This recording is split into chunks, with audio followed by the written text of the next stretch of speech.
Welcome back to the Good, the Bad and the Ugly podcast with me, Tony Murrell, proudly sponsored by Super Resin. This week's special guest is Zak Wilkinson. Zak joins us to share his raw, unfiltered story of steroid addiction, from his days in scaffolding to chasing money over happiness. Zak lays bare the fine line between dedication and destruction and how he's turned his life around in recovery. This is an eye-opening conversation about the dangers nobody talks about and the fight to rebuild when everything falls apart. Thanks for listening and watching this episode. At my peak time, mate, I was doing 17 injections a week. I was injecting twice a day, and I was doing 49 tablets a week. I thought I was the fittest, strongest, healthiest person out there. On the outside, yeah, I did. But on the inside, it was falling apart. That was the last thing I remember, waking up out of my coma 9 days later. Welcome to the Good, the Bad and the Ugly podcast with me, Tony Murrell, and this week's special guest is Zak Wilkinson. Really looking forward to Zak sharing the good, the bad and the ugly. How are we, mate? All good, mate. Thank you for having us. Thank you for having me down, mate. It's a pleasure. Thank you so much for coming. Yeah, I know you come from Middlesbrough. Yes.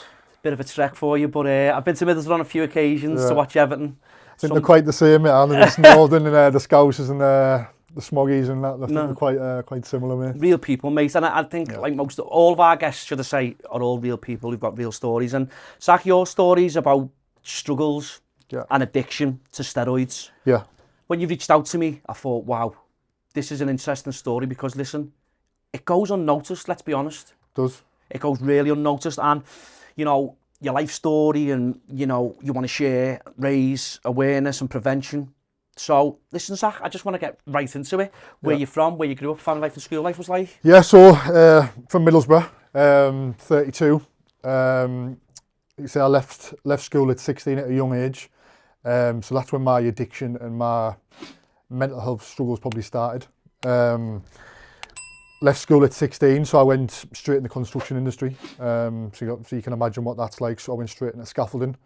Scaffolding, rope access is my background, and that's when I basically started the training and stuff. Was always into my football, into my boxing at a young age. So the gym and the fitness industry has been huge in my life. So started training when I was like 16. So obviously I was going to the gym at 16, but I was training with lads who were like 20, 21.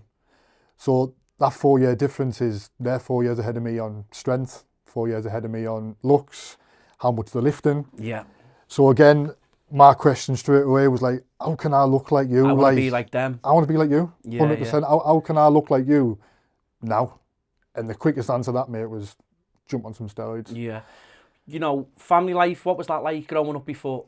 Yeah, mate, it was, like I say, it was good. My mum and dad split up when I was a young age. So basically, it was me mum and me 2 sisters. So I was the blue-eyed boy at one point, you know what I mean? So, but, you know, my mum done what she had to do, mate, coming from like, not, I wouldn't say a hard upbringing, but we got everything that we wanted down to her hard work. She grafted, mate, 2-3 jobs. You know, she had to save all year round for Christmas. As soon as Christmas was finished, she'd be saving for the next year. You know, we'd still get away abroad, but she'd be grafting constantly, mate, for it, do you know what I mean? So yeah. She give us a good life, mate, but all down to her, basically. Do you know what I mean? So before, like, you left school and stuff, what was school like? School was all right, mate. I was just that. I was the joker. Do you know what I mean? I wanted to.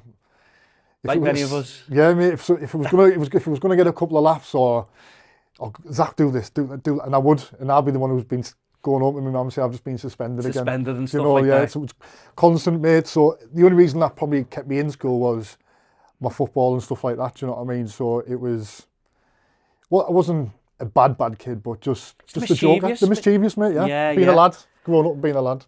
But then from school, you say, you know, you left at 16, you got into the scaffold, and I know a few scaffolders. You know what, funny enough, my uncle used to be a scaffolder, and I remember him taking me, you know, one weekend and stuff, and I was a skinny kid, I was like a matchstick, mate. Yeah. I'm not like that now, like, as you can see, but it's graft, mate. It is, mate, it is. Yeah. And do you know what? I've met some of the greatest lads from there, met loads of Scousers from there, loads of Manc lads. And yeah, it's brilliant, mate. The banter, the crack, the lads from there, you know. I suppose scaffolders always had this persona of, you know, out on the drink all the time, mischieving. So basically, I've gone from school then to mischieving again into sort of like into the industry. Big bad world out there, isn't it? And then when you got into the scaffolding game and stuff, you're working with fellas who have done it for fucking 20, 30 years. Yeah. Hands like shovels, big forearms, you know, arms like the Hulk and stuff like that. But getting into the gym, like you say, being around the older lads wanting to be part of, oh, fucking hell, I want a bit of this. Is that what, was that the, that's what you wanted to do? Yeah, of course, obviously, they're 21, mate, and I'm 16, I'm just a kid to them, do you know what I mean? So until I started being able to lift like them, compete with them, wasn't probably taken seriously enough, do you know what I mean? So it was like, I just wanted that massive quick fix that I wanted the arms, I wanted the shoulders, I wanted the abs, and done everything early on, like I say, it started early. So it was just, started on the big stuff straight away. I didn't, and I was blind going into it as well. Because remember you say, when people go into a gym and all that, and there's different gyms for like fitness, and there's different, there's gyms for weightlifting and toning your body and whatever. Yeah. Steroids, how many types of steroids is there? I mean, there's fucking Mate, the list probably, just goes on and on, mate. Obviously, you've got your injections, you've got your oral, then you've got your hormones. The list is absolutely endless. There's stuff that's coming out even now. That stuff that's getting mixed with something else, and it's being called something else. It's like a big concoction. Do you know what I mean? Yeah. What was the first steroid? Obviously, you were in the gym, and then could you feel yourself, while you're in the gym, and do you know what I mean? Yeah. So I look at myself in the mirror, mate, and the mirror cracks. Do you know what I mean? So the first time for me, I started taking a tablet form. It's called Dianabol. So it's a quick drug, but you put the weight on quick, but it's massively water retention. So I put the weight on quick, my strength went through the roof. Like I say, I was 16, I was benching like 110 kg for a 16-year-old. And that literally happened like overnight, like quick. Seriously, is that?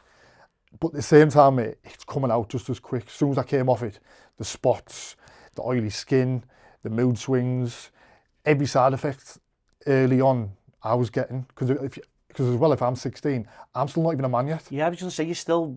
I'm a kid. Yeah, of course you are. Do you know what I mean? So I'm still, as my natural testosterone's progressing, my body's still growing, hormones are coming out, and then now I'm adding all this stuff in as well.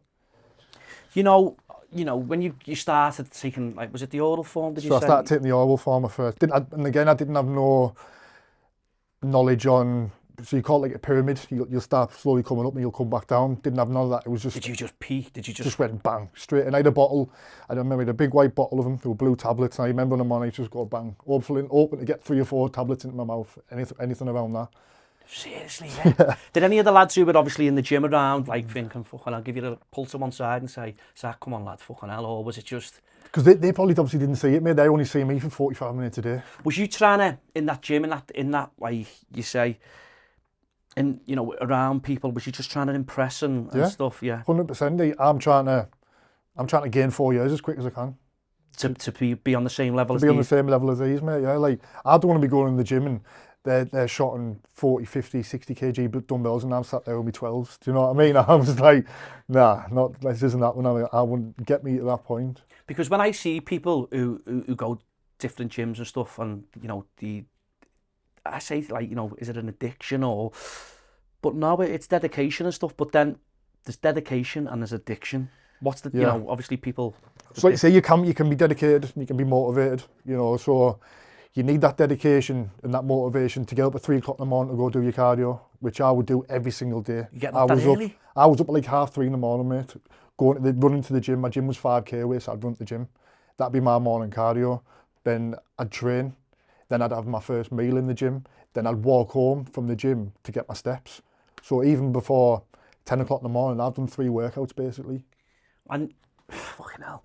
So you meals and workouts, I believe, was it 6 meals a day you were having? So I was having 6 meals a day, mate, yeah. Crazy. So everything was weighed as well. And what was you eating? What was your diet or so whatever? In the quickest way possible was like 6 eggs in the morning, protein shake. But obviously I'd fast first in the morning, I'd do my cardio, so I'd run to the gym, I wouldn't have no, I'd have a black coffee first. I'd train, I'd have my first meal, which would be like 6 eggs, 100 gram or 150 gram of oats. Then I'd have like my post-workout meal as well, which is like a cream of rice or something like Rice Krispies or something like that. That'd be weighed with a protein shake. Then I'd have 150 gram of chicken, 150 gram of rice, any veg, same again for meal 3 or 4. Then we go 250 gram of steak, 150 gram of rice. Before bed, I'd have 225 of Greek yogurt, It's all just in my head, you know. 200 little scoop of honey. Or if I didn't want to have that, I'd have a protein shake instead before bed. So it was all scripted. Like I had a notepad with me constantly. I had it on me more than I had my phone. Like on your notes and stuff. Yeah, it was like, you know, I'd write down exactly how many meals I got in. I obviously I don't wear it now because I was that much addicted. I get fixated with like numbers. So I always had my Apple Watch on. You know, I'd be fixated on constantly looking at how many steps I was doing. I was doing over like 30,000 steps a day. I was having a look, making sure I'd burnt over 1,500 to 2,000 calories a day.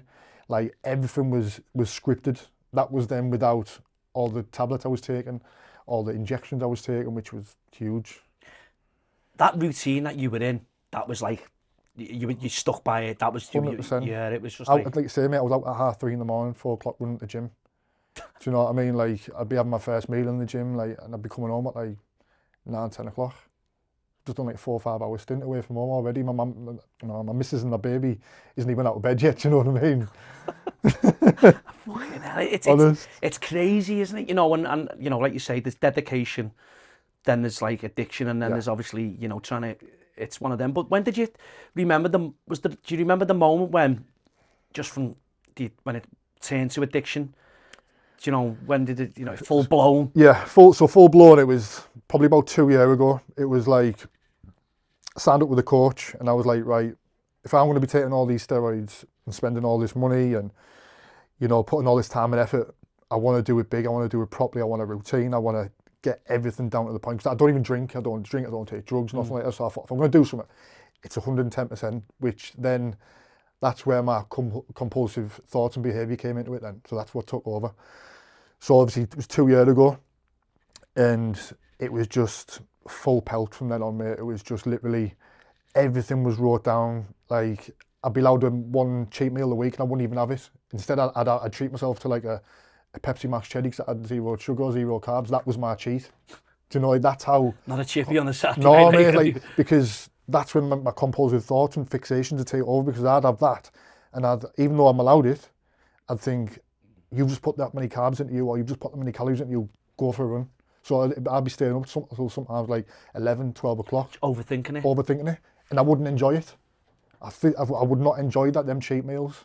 Seriously, yeah. And I'd be taking my missus out for a meal, and I'd be the one sat in the corner with a bowl of chicken and rice that I've brought myself. Nice posh restaurant or something. Posh restaurant, mate, you know what I mean? I've got a chicken and rice in a Tupperware box. Honest, like that was me, and she sat there. My missus would have said, fuck, you're not bringing that in 100%. Yeah, do you know? Is it true that nearly it's in the region of 46k on steroids? Yeah. 100%, yeah. I think it came from when I first ever started. Do you know what I mean? So yeah. To break it down, roughly a month, if you want to include like the proteins, the creatines, the EAs, the carb powders, the pre-workouts, including all the steroids, including all the fat burners, all the steroid oralies, I was doing between 5 and 750 a month in the past 2 years. So three grand. Oh, so sorry, 750 a month and stuff like that. Between 5 and 750 a month I was doing it. Wow, mate. When you look at it like that, that's just scary. It's mad, mate. It's like 2-3 people's mortgages. Do you know what I mean? Of course it is, and like you say, like you think when you think now, you fucking imagine you could have another house. But how I seen it was, what about all these people who are going out on the drink, on the other drugs? Yeah. The takeaways they were having. Do you know what I mean? There's people. So you sort of like, well, hang on, people do that, and that'll probably sum up to that. 100%, if not more. Do you know what I mean? Of course. Like, I'm doing this. Yeah. And is that how you looked at it? So that was obviously, so that was my thoughts. Do you know what I mean? That's my compulsive thoughts coming in again. We're thinking, well, I haven't got an addiction because this is why I'm doing it. Other people are going out drinking, doing whatever they're doing, eating takeaways, eating shite. Yeah. Do you know what, though, Zak? You know, steroids, you know, what did it do to you mentally? Was it just about the body, or did it change how you thought and felt, acted and felt? See, so for me, because all of this was from when I was 16, so you got to think this was my normality. So all the side effects, the being sick constantly, the shakes I had daily, the diarrhea, the feeling shit, that was my normal. So to me, it didn't feel different. It wasn't like, oh, well, I didn't feel like this a couple of weeks ago. I didn't feel like this last week. I did.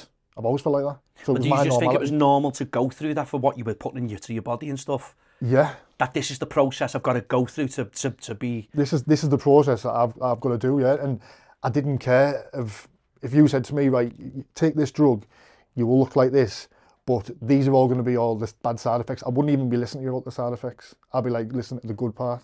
So I'd put anything into me. I wasn't bothered. Like, I couldn't even inject into my own arse anymore because I had that much scar tissue. So it was physically could not do it in my arse no more. So it was other places, my shoulders, my lats, my tries, my biceps. So it was having to change that. And even that didn't even put me off. Fucking hell, it's scary because you'd always think of people, you know, oh, he's on the stead sim or whatever, and you're thinking, you know, when what I've always assumed is like, yeah, steroids is just an injection in your ass or wherever, and you know, when you see them and, you know, fucking like carrying fucking 214 cellies under their arm, you know, like, do you know what I mean? It's one of those, and that's the perception I've always had of steroids. And when you reached out to me and I went, wow, like I said to you before, I was so interested in your story because there's so many people, you know, if people want to do that, Mate, listen, that's people say that to me all the time. I'm not like, saying, I've got nothing against. If you want to take it, then take it. And listen, this podcast is about your story and raising awareness and you know, and the dangers and stuff like that. You know, I'm not saying, oh, people who take steroids, you fucking, because I don't want people to come at us and go, look, this is Zak's story and this is, because I was one of them people at one point anyway. Do you know what I mean? I was on the other side.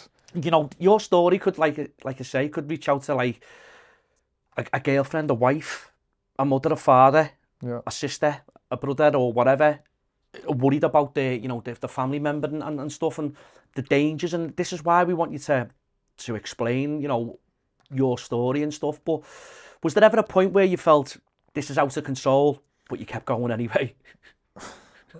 Probably a couple of times, mate. So very early on, I think I was 17, 18, I was going away on my first lad's holiday, and I'd just started the injections this time. So I jumped from the orals to the injections, and I was coming out the gym, and it was like, you know that when you get up too quick out the chair and it goes all black and fuzzy, and you're like, whoa. So I was like that coming out the gym, but I was like that for about half an hour. So I went into the change room and laid down in the cubicle for about half an hour, but the first thing I'd done when I got home was have another injection. Was it really? So even things like that, the reason that happened was obviously my testosterone levels, my cholesterol levels, blood sugar levels are absolutely high. As you can imagine, me coming out the gym, I'm still 17, 18 at this point, so my hormones are all over as well at this point. But again, like things like that didn't stop me. You weren't scared? I was scared, obviously, of course I was at the time, but it was like, I practically went near enough blind, mate. I was like fuzzy, I couldn't see. Pounding headache. I remember I went straight home to bed, and as soon as I come back round, I went bang straight back in. Did you think that was the fucking way to solve this problem, this issue that you had? Yeah, and again, that was just me. That was just how I dealt with things. And like, so at my peak time, mate, I was doing 17 injections a week. I was injecting twice a day. So I was doing growth hormone morning and night. Monday, Wednesday, Friday, that's when I'd had my actual steroids. And I was doing 49 tablets a week. Fuck. What was like when you're injecting, when you're on steroids, and you get into, you know, you can see that you've got, like, you're looking good and whatever. Do you just want to keep going and looking bigger? You want to keep going, mate. And do you know what it is for me? Like, I suffer body dysmorphia, mate. So I could get all the compliments in the world. Like, say I was preparing myself for my first bodybuilding show, and people were saying, Zak, you look brilliant, and it wasn't enough. You know, I'd take photos to check in with my coach, and there'd be still something that I wasn't happy with, even though people would be like, Zak, you look ripped, you look mega, like. I was down to like 4.5% body fat, like, and it just wasn't enough. Nothing. Until probably I won that competition, there was nothing enough. No one could have said anything to me that had changed my perspective on the outcome. Really? And do you know when, like, you're getting compliments, and it's nice to get compliments and stuff, but you just wanted more. Yeah, and it wasn't enough. It didn't bother me. Do you know what I mean? I wasn't bothered. It didn't. I was just like, all right, nice one, thank you. But it did, to me, they didn't see what I seen. Because of the body dysmorphia. There's a reason why I've got tattoos on my ankles right up to the back of my head, fully. Do you know what I mean? Because that's what I think, well, if they speak about my tattoos, that's then going to take their head away from something that I'm conscious of. If you can get your head around that. Is that the process? Like... That's my compulsive thought and body dysmorphia. Yeah. Do you know what I mean? So if they think, you say to me, God, you've got your eyelids tattooed. So I'm thinking, buzzing. He hasn't noticed something that I don't like about myself. Yeah. How did steroids affect your relationships, family, friends, partners? Well, yeah, bad with my partner. She's seen everything. You know, split over it a couple of times because of it. I probably didn't see it because again, it was Because you because you don't. don't. It was my normal. I wasn't one of these people who say, "Oh, he's got roid rage." I'm not that type of person to be like that. But you just become so selfish. Mm-hmm. You know, I've got a 3-year-old boy. I was a dad, yes, but I wasn't present. How I am now, you know, since the coma and the accident, and before all of this, I was selfish. Where now I'm selfless. Of course, and you know, it takes a lot to say that, Zach, because you know, a lot of people, you know, don't take responsibility Yeah. for certain things. And I know we spoke before, just before we started the podcast, but while you're in your addiction, because you become addicted, absolutely. you're still working on the scaffolding. Yeah. Opportunities come, you know, and when opportunities come because you want to provide for your family and stuff, and you don't turn them opportunities down. I believe you went to Middle East, is that Yeah, right? so I was out in Israel. I've been out there for the past 3.5 years. Again, brilliant money. It's one of them where you're chasing the money. Yeah. You know, you're thinking, God, if I can do this many trips or this many days, this many weeks, I can do X, Y, and Z. I can pay my mortgage off. I can do this. Exactly I can do that. mate. Yeah, you know, and the money was brilliant. Again, met some great lads out there. And like the question you asked there, did it affect friends and family? My addiction affected my work as well. You know, you come tired, lethargic. I'm hungry. You know, all the lads are sat there with cakes and cans of Coke, and I'm sat there with a bottle of water. You know what I mean? Treat myself to a can of Coke Zero. After eating 6 meals a day. Yeah, you know what I mean? But, so again, like my work was affected, but I got stuck into that rut of doing 6, 7, 8, 9, 10 weeks at a time, coming home for 2 or 3 weeks, not being present, and again, and that took over. you know, for you coming home and your missus, you know, when she's not seeing you for like 3 months or, you know, best part of 3 months, your little boy. Yeah. Is it your little boy? Little boy, mate. Yeah, your little boy's, you know, not seeing his dad and stuff. And like you say, you're being honest and open, because there's a lot of lads who might come across this who are scaffs and stuff who do go. And listen, we all want the best for our family, do you know what I mean? Yeah. Of course we do, but you know, when you break it down like that, where it's not everything, is it? You know it's what I mean? It's not, mate. It's like now I'm not working. I can't work because of my medication. So now I'm so present. Do you know what I mean? And we make the best of a bad situation. And the time and the people have said how much they can see how much I've changed, and the bond that I've got with my son, we're like best mates. You know, I thought we were like that before, but until the incident, it's not everything, mate. It's more about you know, die with memories, not dreams. Like, well, that's it. Well, you know, you've just touched on it there, the incident, the wake-up call. Yeah, exactly that. What happened, Zach? So I just come home from Israel. My plan was to have 8 weeks off. So this would have been 8 weeks off pre-show. So I could have done everything correctly, and just fully prepared myself for this first bodybuilding show that I was going into. And I got home on the Tuesday, and I had my son the Friday. So I took him up to a local farm near me with my younger sister. And in the easiest way to say it, that was the last thing I remember, waking up out of my coma 9 days later. So I didn't actually go into coma till early hours Sunday morning, Saturday night. So I have no recollection of walking home from the farm with my little boy and my sister. Nothing of the tea time. Don't remember nothing about the Saturday. And then I woke up in this coma 9 days later. That's fucking scary, mate. Yeah. You know, you've come back, you're doing, you know, a little adventure with your son and your sister. Day's probably been full of fun, laughter, and you can't remember a thing. Nah.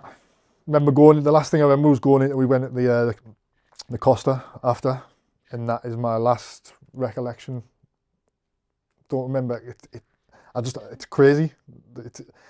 Obviously, from what my family and that said, they said obviously you came home and they said you were feeling a bit unwell, so we just said, look, go to bed, because I was staying at my sister's at the time. So she just said, like, go to bed, obviously if you're feeling tired, blah blah, try sleep it off, whatever.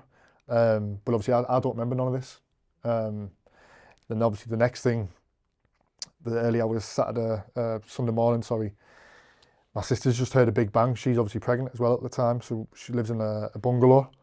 So she's had a big bang, and I've pulled the big telly off the wall. And she's coming in and I'm having fits and seizures on the floor. The eyes roll to the back of my head. She's somehow managed to get the telly off me and get me onto the sofa, and I was stood over the sofa on my fists. And she said literally a puddle of sweat was underneath you. And you were just shaking vigorously, you were non-responsive, your eyes were rolled to the back of your head. So that's when obviously the ambulance got called. Luckily enough, the ambulance is only 2 or 3 minute drive away from where she lives. My other sister met the ambulance at the hospital, and she said that when they opened the back doors, she said literally it looked as if you had a stroke. Eyes were rolling, everything was drooped, everything was down. I looked pale. She just said you just looked horrendous. So it was literally within minutes, mate. They said, right, straight into a medically induced coma. They put you in an induced coma straight away? Straight away, mate, yeah. You know, for your sisters, you know, that must have been fucking scary. You know, to see the brother, the back of an ambulance, yeah, like you just explained, pale, looking like drooped and stuff like that. Did at any point did they think what it could be, or would they just? No, but obviously they knew I was taking things, but they didn't know the excessive the extent and the amount I was taking. You know, the conversation never happened, and they knew I was taking it. If anyone ever asked me, I'd say, yeah, of course I am taking X, Y, and Z, but I wouldn't delve right into what I was taking, the amount I was taking, how often I was taking. So they didn't think it could be that. They're not switched on. They're not clued up to that. Yeah, exactly. You know, and the reason behind it, they had to put me into that was obviously 8 weeks out. Calories are coming down, body fat's coming down, hormones are increasing, testosterone's increasing, fat loss tablets are increasing. So you've got things going like this constantly. Because your body's used to. Yeah, and because my body fat was that low, they said I couldn't have even fought a slightest cold off. A slightest cold could have ended up being something huge, because my body was focusing that much on trying to build muscle and lose fat. I couldn't physically fought any type of thing off. Whatever, like your virus or something, or cold and whatever, what most of us could deal course, with, yeah. Your body wouldn't have been able to take it. No. So when you put in the induced coma, 9 days later, you've woken up. Yeah, so they did try and bring me out a couple of times. And obviously they were asking my sisters and my partner at the time, like, what's he taking, what's he on, does he drink, does he take drugs? Obviously they seen in my blood I was none of that sort. And then they kept coming back with all these things, and then my partner, luckily enough, found one of my notes that I've wrote everything down. So you've been documenting all your stuff, everything, yeah. You know, so she then reached out to my coach, who I thought was my friend at the time, and said, look, we need to know what Zak's taking, because he's in this coma, they can't bring him out. Every time he's bringing out, he's having another fit or a seizure. We need to know exactly what he's taking, yeah. And even then, when they asked him, he didn't tell them everything. So he left about 5 or 6 things off to cover his own back. Which... And like, you can think maybe he's trying to protect you, but then when you're saying, listen, he's in a fucking induced coma here, we need to know everything. We need to know everything. He could fucking die. Well, that's me. They said to my family, like, you need to prepare for the worst. If he comes out of this miracle, but there's a high chance he won't. And if he does, there's brain damage, there's every other thing that he could possibly have could quite highly likely happen. You know, so when he got asked that question, you know, and they put it to him, look, this is life or death situation, we need to know. And he then still didn't give all that information over, because he was trying to cover his own back. He's the one who's saying, look, take this, this and this, you'll look like this, this and this. Yeah, yeah. You know, so for someone who I thought was a friend, you know, it's sad when, like you say, you know, it's a matter of life and fucking death. Yeah. This, you know, I understand, yeah, but when it's a matter of life and death, you know, come on, you've got a family there, do you know what I mean? I've got a little boy there, it's one of those, but this is what I say, it's crazy, the way some people think, and unfortunately, you know, fortunately you're here to obviously you've come round, but... Now then, everyone, sorry for interrupting this episode. Here's a message from our sponsor, Super Resin. They are specialists in resin driveways and flooring across North Wales and the North West. Whether it's a driveway, worktop or flooring, they've got you covered. For 10% off, use the code TGTBTU. Now let's get back to the episode. After coming out your coma and stuff, Zak. Yeah. how did, waking up, was that, obviously to everyone it's a miracle, because Yeah. what you just explained there. Yeah. Mate, honestly, my first thought. Don't tell me you woke up and you said you were hungry or something like that. Do you know what I mean? My first thought, mate, I honestly thought, have I been sectioned? What have I done here? Like, because obviously they're putting loads of drugs into me. There's loads of drugs coming out of me, obviously, from the coma, pain relief, things like that. I had a bag on, coming out my privates, things like that. And I honestly thought that I'd been sectioned. I thought, what have I done? Because the last thing I can remember, I was in a farm. Now I'm in a hospital bed. Couldn't speak at this point as well. I was non-verbal. Non-verbal, so obviously that's when they thought I could have been brain damaged. So I was non-verbal for 2 or 3 days. Slowly, obviously, came out of that. Slowly started getting my speech back. But I just remember, mate, doctors running around me, nurses running around me. I physically couldn't say, what the hell am I doing here? I'm trying to move. I'm trying to pull things out of my arms. I've got catheters all up my arms.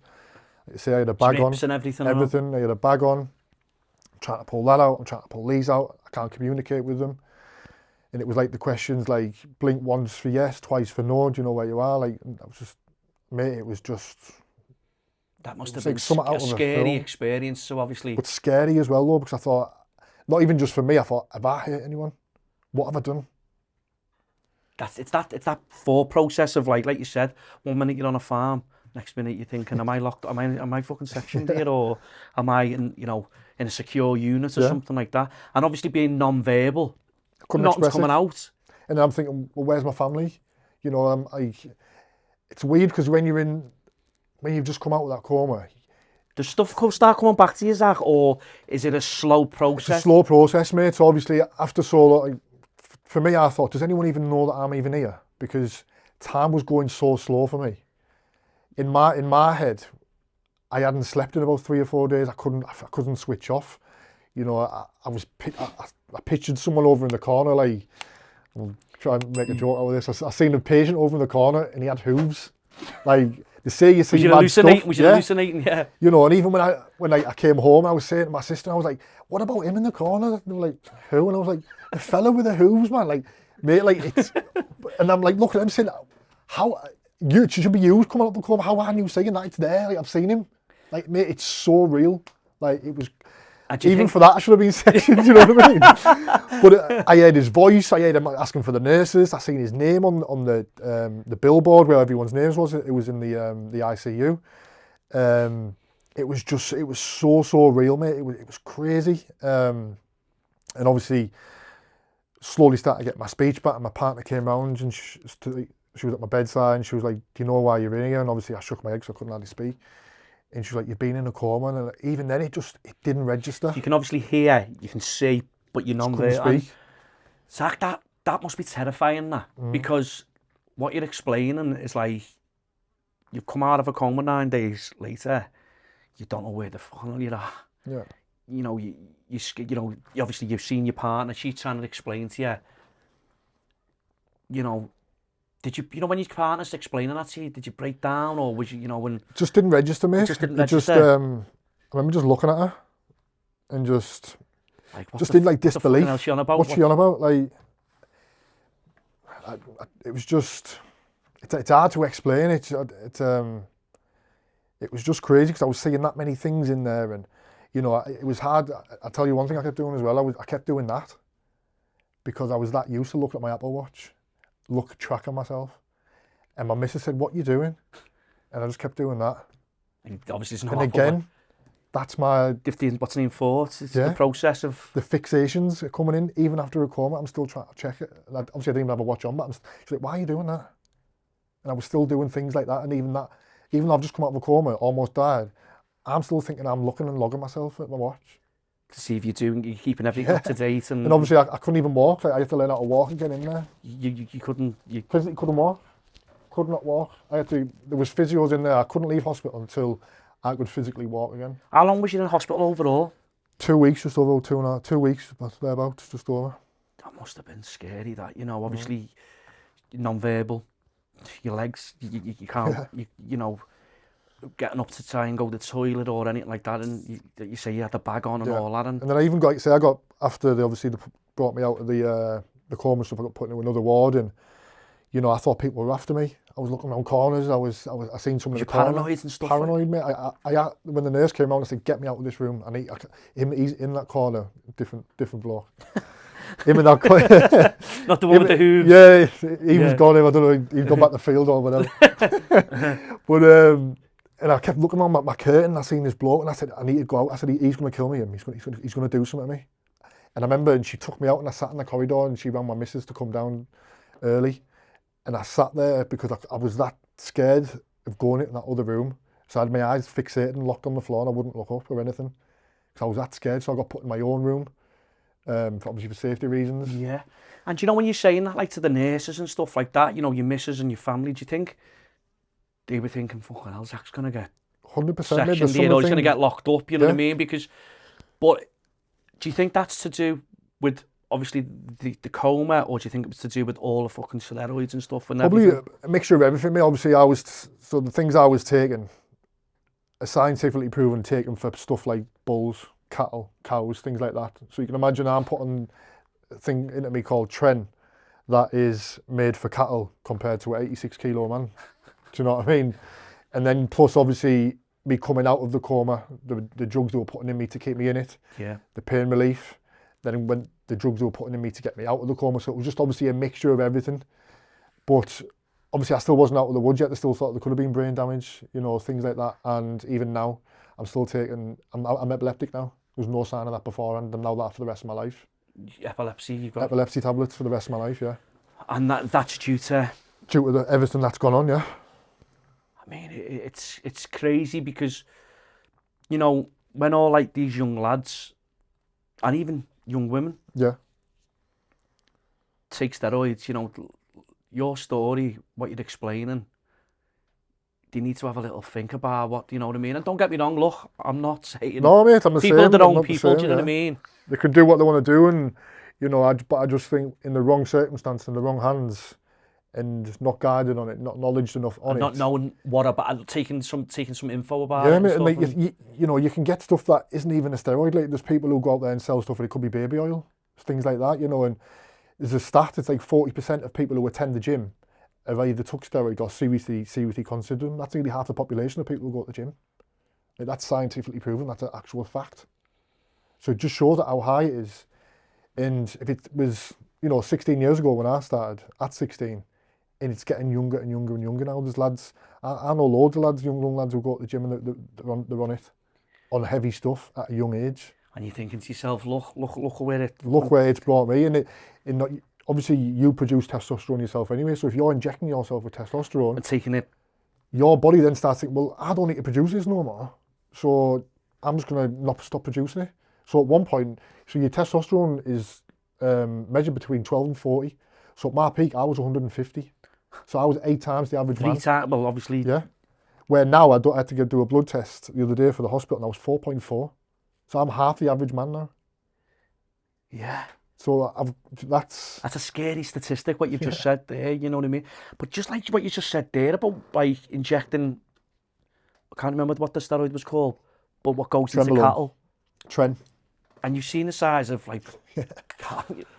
You look at a cow, you look at a bull, mate, compared to stood next to me, I'm now. You know what I mean? And you're putting that in you know, you was putting that in, and that's what some people do.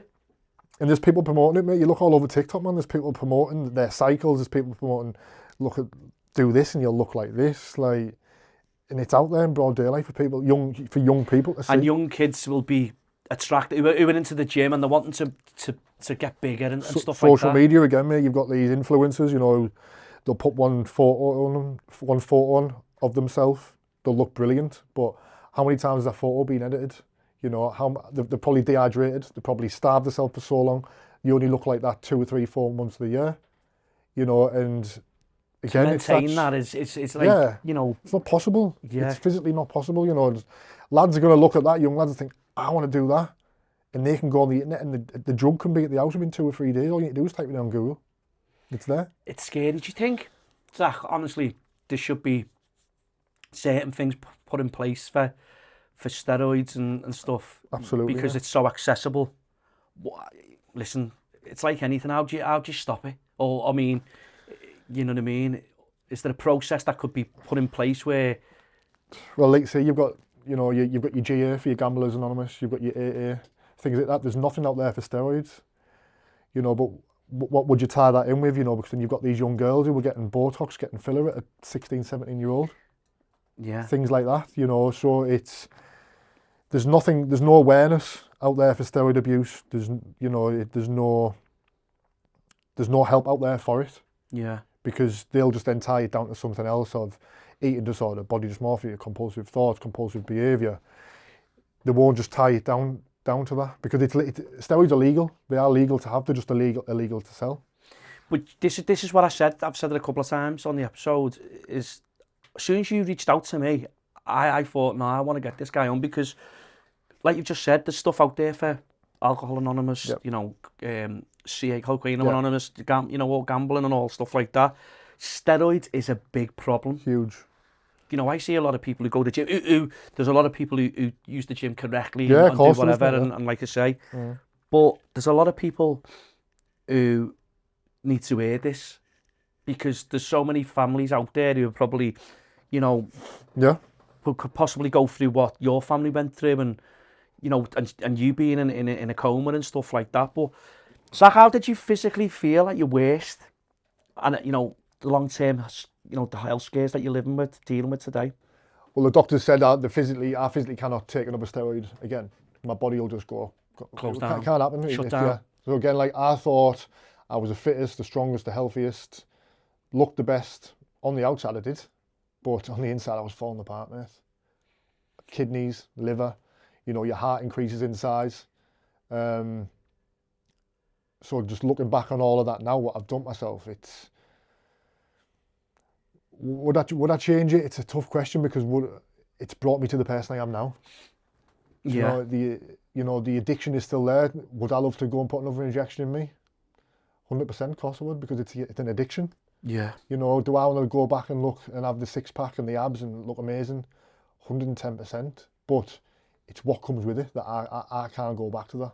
You know, I can't leave my little boy without a son. I can't leave my partner without her baby dad. Like, I physically can't do that as much as I'd love to and I want to. And the addiction takes over. There's no way back for me to do that.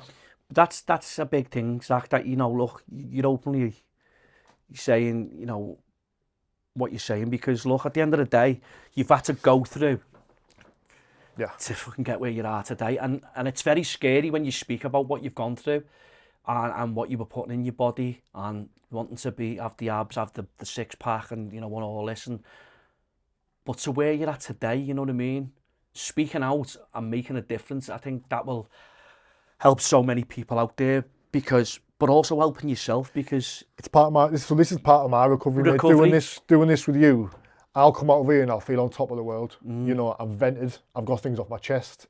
I've probably said something in this podcast that I haven't said before. You know, and it's just part of my recovery. It's like when people come and do the podcast with us, they feel like sometimes like a bit of a counselling session. It is though, mate. You know what I mean? And I'm not getting judged. Me and you having a conversation. I'm not judging you. You're not judging me. No. Even though we're probably speaking to millions of people, but it is, mate. And like I say, for me, the reason I do it is because hopefully it affects that one person in a good way. Yeah. I've had people come to me after I've done speeches or after they've seen my stuff in the paper and stuff, and they've said that I've just put all my stuff in the bin. You know, I've come off all this stuff after hearing what you've gone through.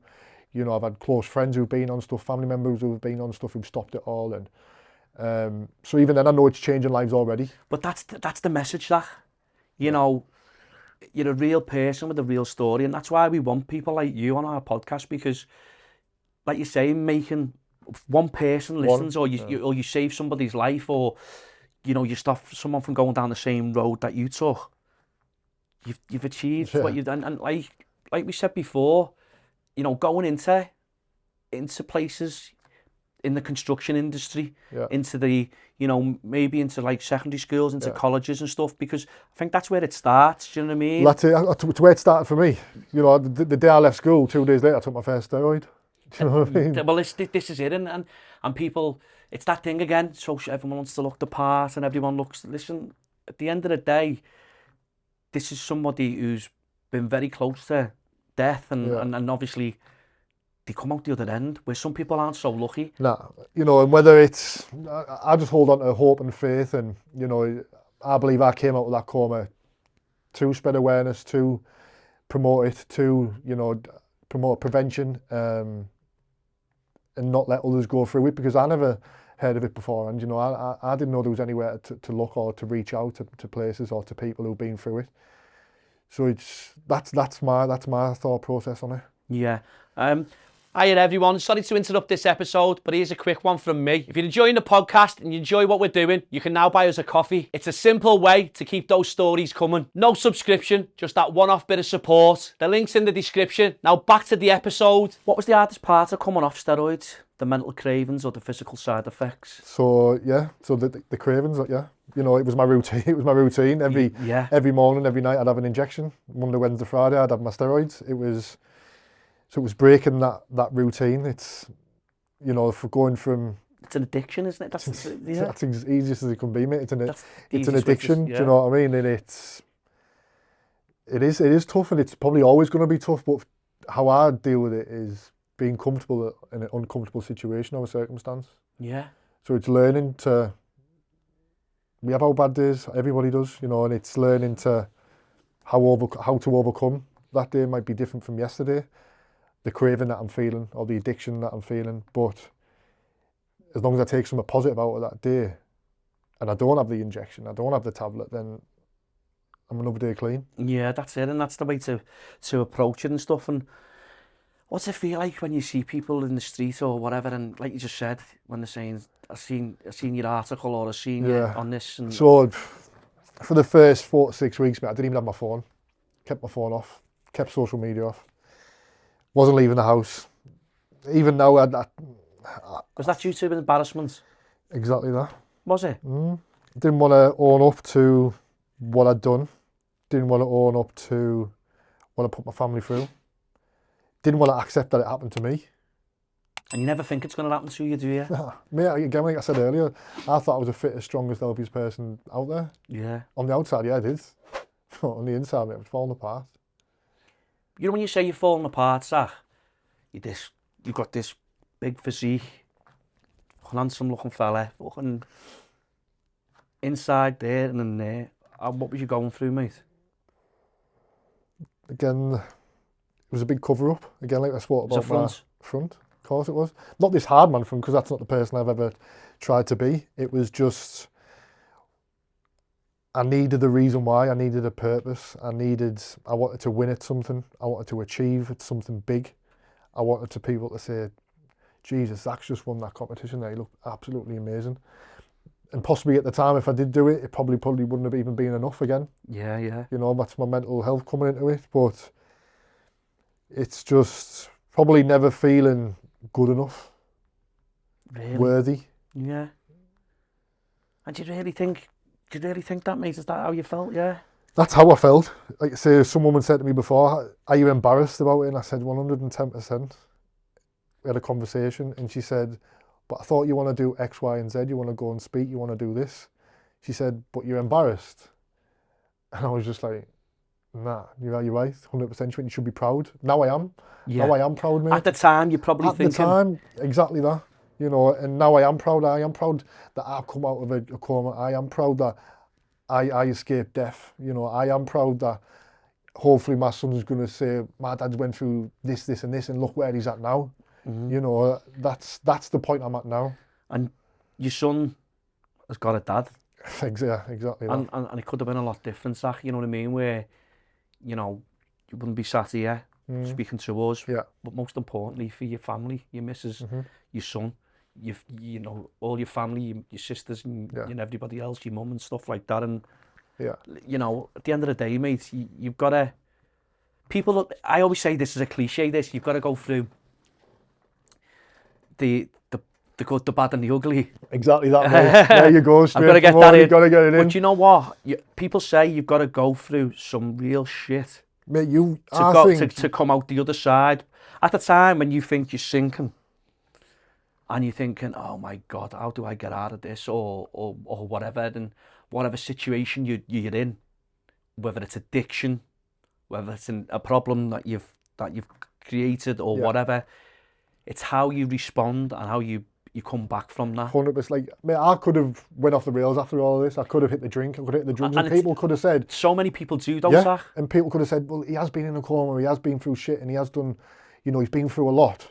But it's up to you on how you'll deal with that outcome. Yeah, half my fault with what I went through, but it's now up to me on how I deal with it, how I find the magic in it to create something. To create something, exactly that.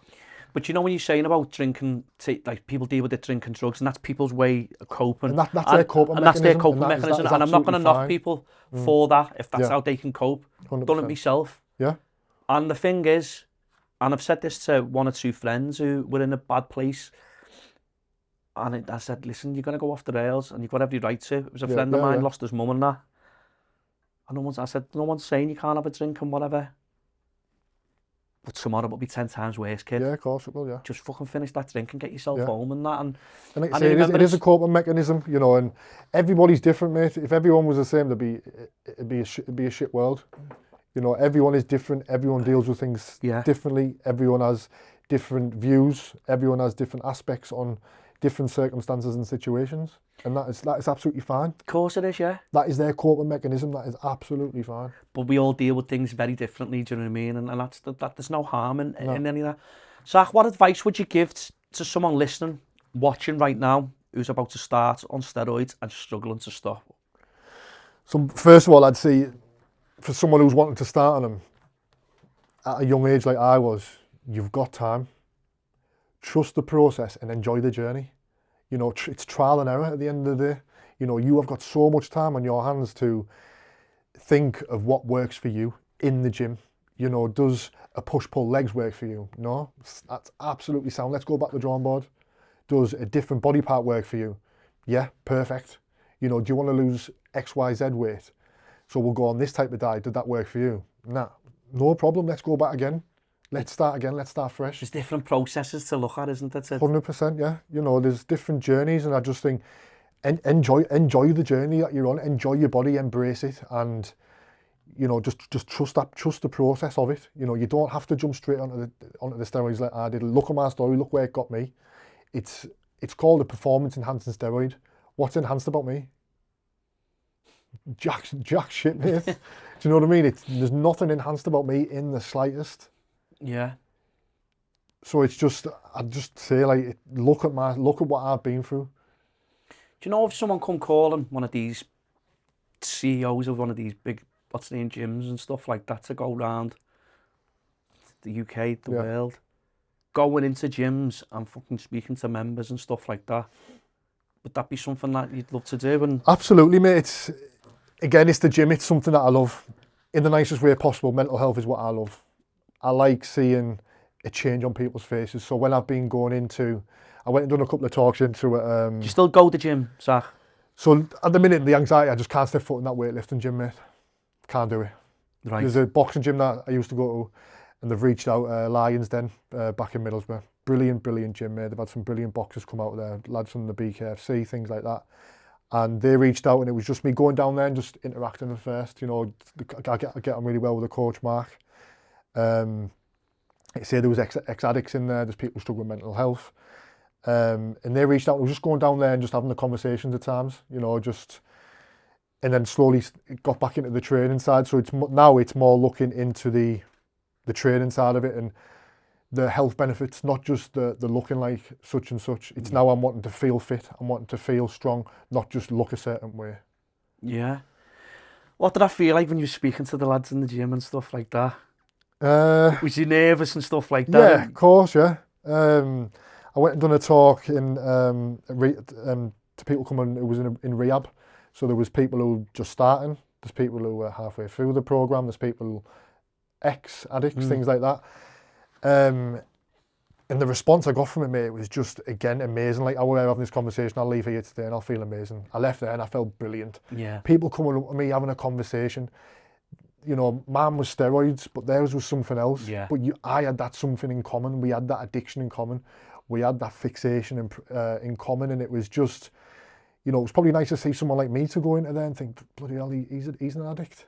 Do you know what I mean? And it was just, I loved that response, mate. And I love in the nicest way possible. I love mental health and I love addiction because I like seeing people's faces change after we've spoken. There's time, you know, you making that change, Zach. I think that's, you want to see people who've been through it. There is a way out. 100%, mate. Do you know what I mean? And when you, like you're explaining there, you know, you're saying like you're meeting people and they've got an addiction, whatever that may be. Yeah.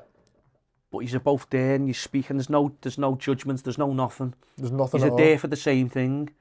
And when people are reaching out and they're talking about the problems and stuff, and that's what people need to do more of, is speak out. They do, mate, and I understand it's always that, you're a man, you need to stand up and grow some balls and talk, but it is the hardest thing possible, mate. It is, you know, like, I've been in it myself, and it is hard, but it needs to be done.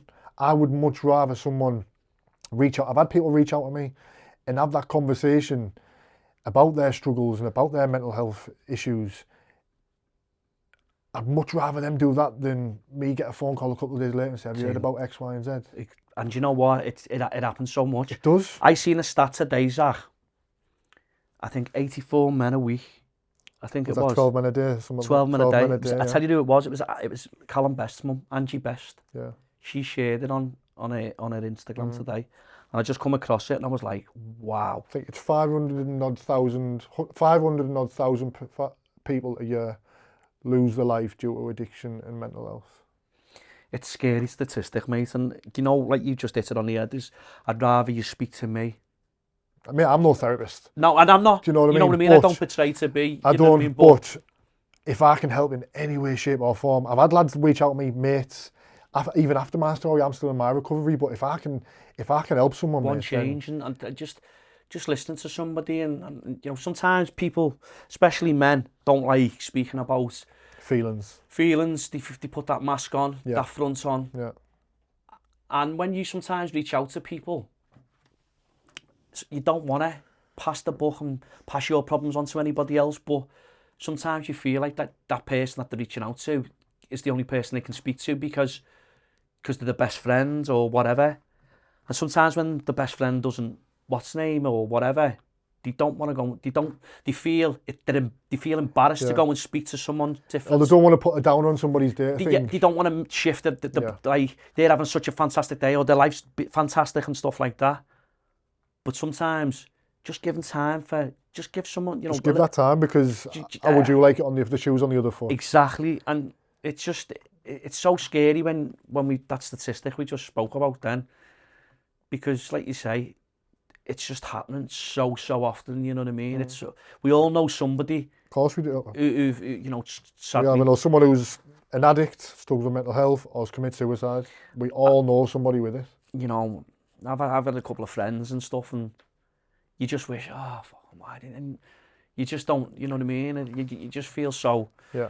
You feel helpless when, you know what I mean, and then you're thinking, why didn't you just speak to me or whatever? But you know, everyone's different, and everyone is different, mate. You know, and again, this is why you do this. This is why I do this, hoping that someone sees this and thinks, yeah, do you know what? I'm going to give such and such a ring. I'm not feeling the best. Well, that's it, and that's all. That's what our podcast is about. Is listen, we're here to save the world, but we're here to raise awareness on certain issues in day-to-day life, and you know, all the guests that come on, they've been through some kind of good, bad and ugly in their life, and that's it. Everyone's been. I'm not here today for a shoulder to cry. I'm not someone wanting to feel sorry for me. It's everyone's been through something. Yeah. You know, it doesn't matter how big or small. Everyone has a story, Zach. Yeah, and that just because he's been in a coma, he's nearly died, that doesn't make me no better or worse off than that man over there. No. You know, everyone's got a story to tell, like you say. You're bringing something that is really, really needs to be raise awareness about, because it goes under the table. Yeah. It does go under the table, and I think anybody coming across this who's into the gym and into the, you know, into the weightlifting and stuff like that, and they've got family or friends and they're concerned about them, you know, they'll come across this. But Zach, you know, the good, the bad and the ugly, what's been the good to come out of this journey? Seeing me as a better person. Yeah. I've become, like I said earlier, I'm now selfless. My circle's small, but that's what I like. It's changed me so much, made me a better person, mate. I can, people keep saying to me, you're such a much better person, but I can finally once and say and feel that how much of a better person that I've become because of this situation. Because of what happened and stuff like that. And I believe I needed it to happen. Yeah. You know, it takes a lot to say, because you get a lot of people in life who go, oh no, I never make a mistake. I never, you know. Oh, I've made plenty. Hey, listen, fucking hell, mate. I've made many mistakes, you know, and Yeah. it's you've got to own it sometimes and Course stuff. And you have, look, mate, you were yeah. very lucky that you're here now and stuff like that. And then you've, you know, what you've just been saying.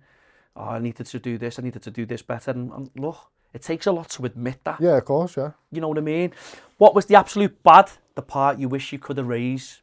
It's hard because obviously I wouldn't change it all for the person I am today, but I just wish somebody like me maybe sat me down when I was young and wanted to start taking these steroids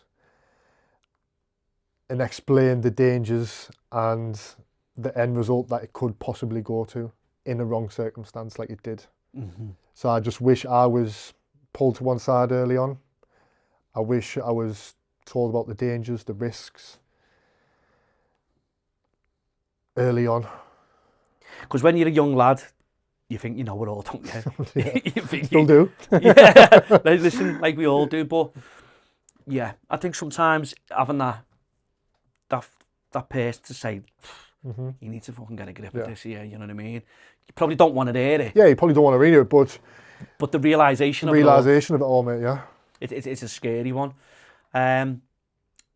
The darkest truth about steroid abuse, people don't talk about enough. The side effects, mate, the way it can make you feel and act. You know, speaking just from me, it made me so selfish. You don't care who you hurt. The only person you're bothered about is that person who you're looking at in the mirror in the gym. It's all you're bothered about. You couldn't care less about your missus, your son, your mum, your dad. It just changes your full perspective on every Selfish? thought. Is it a selfish? So selfish, mate. Yeah. I was the most selfish person ever. You were just driven to be... and striving to be this perfection that you're never ever going to get either, by the way. You're never ever going to achieve that body that you want because you're always going to... If that was the case, you'd stop taking it or you'd slow down on something. But you're always striving for that perfection. You want more. Of course you do, yeah. And that's the addiction of it, innit? And me and my partner were saying it the other week because I think it was 6 weeks ago and I was supposed to do the show. And she said, imagine if you did do the show and you won it. She said, what do you think would happen next? I knew what she was saying. And I said, I'd have went to go do the next show. And she went, what would have happened then? I said, I'd have took more gear. I'd have took more fat stripping tablets and took more steroids. To build yourself. Yeah. And then it could have been the end. Then that could have been literally the white flag and I could have been gone. You know, so it's... Even though I won, I know for a fact I'd have come in the top 3, I know that. But if I'd have won, it still wasn't enough, You really. want the next one. I want to win again. I want to be number 1 again. 100%. It's just a circle, vicious circle. Vicious circle of life, mate, yeah. Of course it is. How do you feel now, looking back, stronger, wiser, or still working through it? I think I'll always still be working through it. I think because like I say, I'll always have that addiction. You know, it's for something that I've done for half my life. I'll always have that looking back, but now I look back and I use it as motivation. I use it as to better myself. I use it as to show that the person that I was to the person that I am now. Mm-hmm. I use it as fuel to show that I can come out of a coma, non-verbal, possible brain damage, having to learn to walk again, family getting told, prepare yourself for the worst, to be now sat here doing a podcast with you, like, that's mental.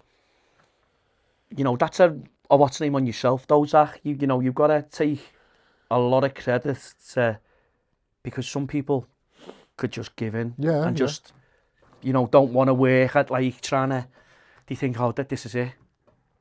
Yeah. But obviously, like you said, for your family, for yourself, your little boy and stuff, you know, you've got to take a lot of credit by and not going back to it. Yeah. Because you could have easily, a lot of people, you know... Oh, they can, mate, yeah, and it's an addiction. So, like you say, there is always that chance, but I've got too much to lose, mate.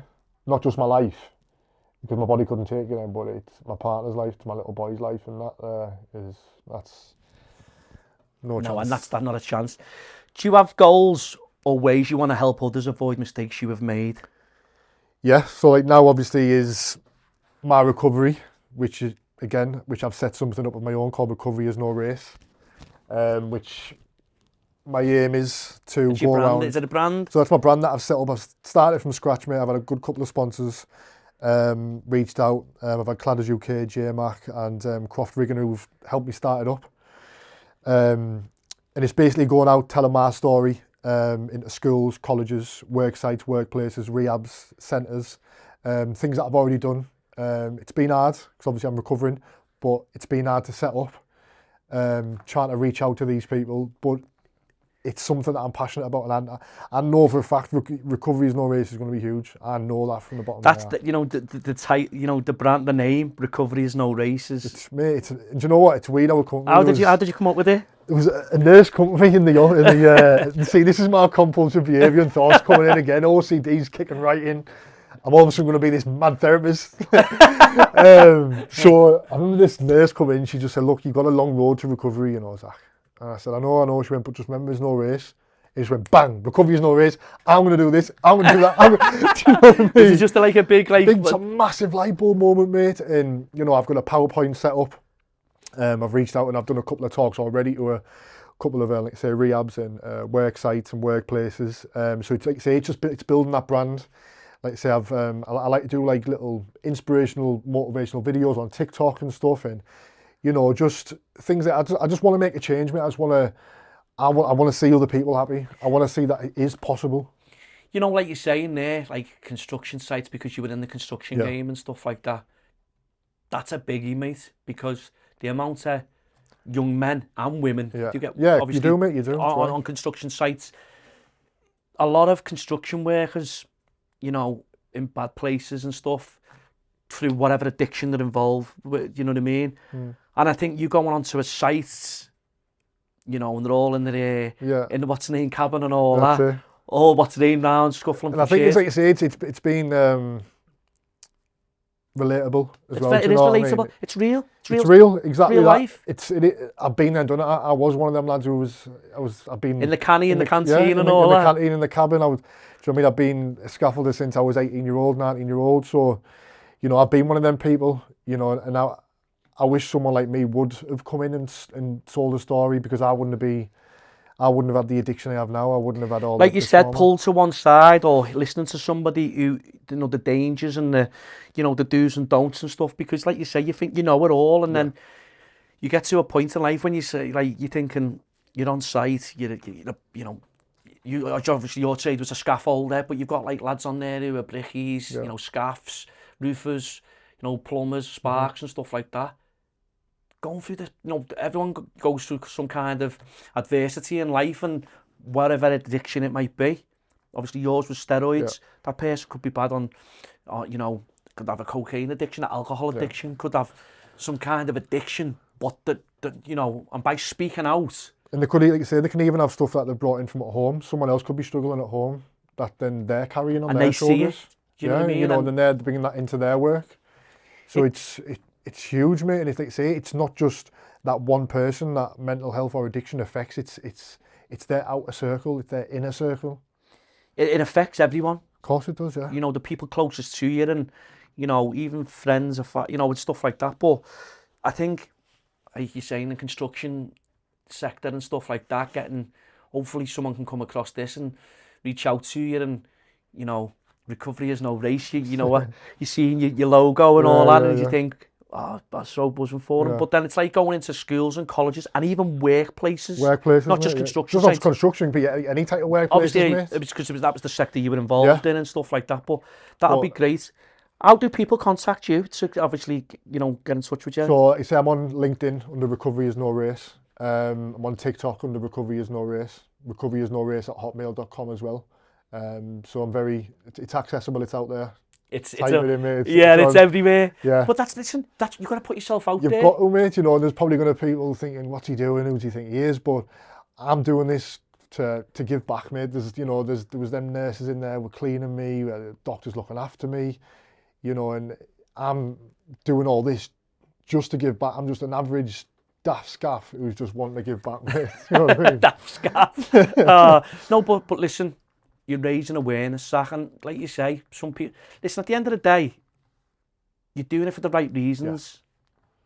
You want to save lives, mate, and listen, let's be honest, what we just spoke about, you know, your life was nearly lost, and you come out the other side, and you don't want people to go through, look, the early signs, like you're saying, there's interventions, people go in and go, bang. Yeah.